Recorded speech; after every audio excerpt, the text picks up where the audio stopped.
It is again to be here on the battlefield of injustice. All right. Try to find our way home. All right. We've been fighting this battle for generation after generation. All the way since 1619, we've been fighting for the right to be Americans, to be a citizen, to have the right to vote, to have a right to participate, to have a right of opportunity. Our forefathers have fought for 4, 5, and 6 generations with all that they could fight with.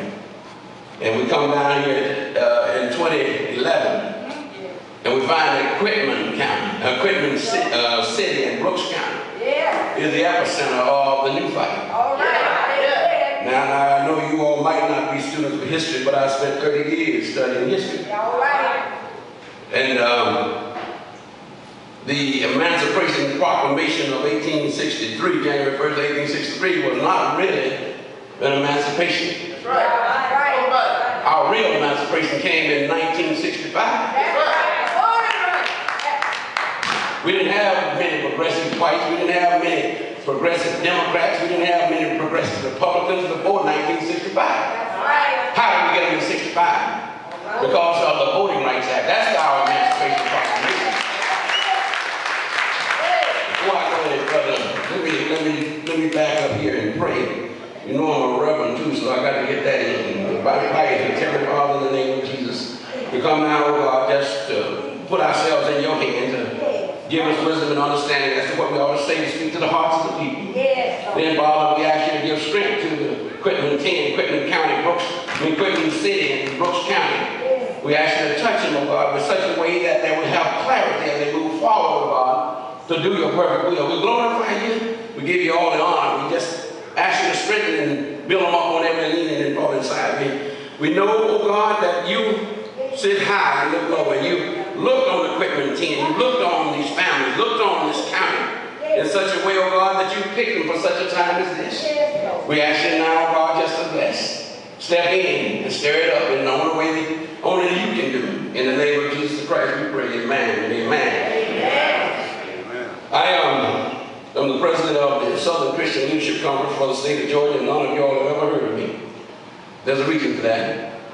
We started organizing the S.C.L.C in Georgia in 2005. We opened it with a quiet storm. We didn't want to announce it on the TV. We didn't want to announce it on the radio. We didn't even want it in the newspaper. Why? Because the revolution will never be announced. Since then, we put together 23 chapters across the state of Georgia. Georgia has about 11 million folk, 159 counties, about 1,500 municipalities. And we tried to get to all of them, to try to organize, find the leadership, and put folks in place for we know the coming battle will come. I know the NAACP is here, and Eddie Bosch is a personal friend of mine. We served together in the Army in Fort Benning back in 1997, so I know Ed well. And I want all of you to join. S.C.L.C, NAACP, any group that's doing anything. We need to get together in such a way that we let the folk know that we have a united front. Well, I got bad news for you. News is out. Most of you Negroes are for sale. You can buy half a Negro for $1,400, and you can get a whole Negro for at least $5,000. Let me go on and say a little bit more. I know there's a snitch or two in here. I just need to go on and lay it on the line.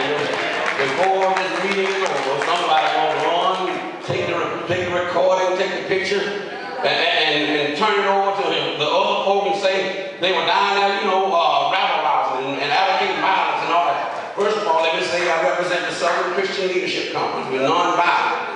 Advocating non-violence. Dr. King was the founder of the S.C.L.C, so we're non-violent. I spent 22 years in the armed services, so I'm a patriot. I've been vetted. I want to let you know I served 22 years in the Army uniform, giving allegiance to the Constitution of the United States. So I understand what I'm up here to do. We're here to talk about the Quitman team and where they fit in history. You all need to get ready now. P.D. Jackson said, get ready, get ready, get ready. You all got to get ready because you're the epicenter for voting registration. This year is a critical year for what? Redistricting. Redistricting, voter registration, voter education, voter mobilization is the most important thing we've ever done. They turned George Wallace from a segregationist to what? A Democrat. He had to go ask black folk for their vote to get back in the governor's office. That's what the Voting Rights Act did for us. Now, people are fighting it from the Supreme Court all the way down through every legislature in the state, in the country. What are they doing? Well, around Atlanta, it's seceding from Atlanta. Everywhere there's black leadership, they put in a secessionist movement and put a new city up to move from under black rule. In the rural area, what are they doing? Athens, Georgia, what are they doing? They say, well, let's consolidate the government. Columbus, Georgia, let's consolidate. Whenever they get a black majority, let's do something different. Consolidating Columbus, and now it's Columbus, Muskogee County government, and black folks scatter a bunch together, and their vote has been diluted, but we won't fight it. We don't understand the fight. Same thing out in Athens. Then the people who have the tax base move out and leave black folks in the middle of a consolidated government with no tax base. That's right. That's right. That's right. It's all about voting rights. It's about Section 5 and Section 2. Amen. When they go, before they have to go to the Justice Department to ask for an exception to that. Section 2 and Section 5. And why do they need an exception? Because I think it's 17 states that have to ask for an exception because of their history of maltreatment, hanging, lynching, castrating, cutting off fingers, cut off ears, murdering, burning, bombing black folks' property, houses, and churches for over 125 years. And we sit back and act like nothing's happening. Nothing happened to us. We just ended up in segregation. No, we didn't end up in segregation. If we had the 13th, 14th, and 15th Amendment in 1865, 68, and 70, what happened? You need to ask that question. What did happen? They used violence. While non-progressive whites, which wanted to go back to white supremacy, what did they do? They said, we're going to use redemption. They don't recognize Reconstruction. Right. You teach Reconstruction in your history book, but they teach redemption. What was redemption? It was started by Nathan Bedford Forrest in Pulaski, Tennessee. That's right. What did he do?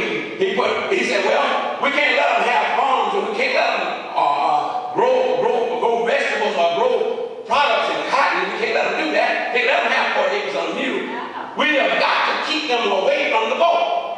So what did he do? Start killing folk, lynching people.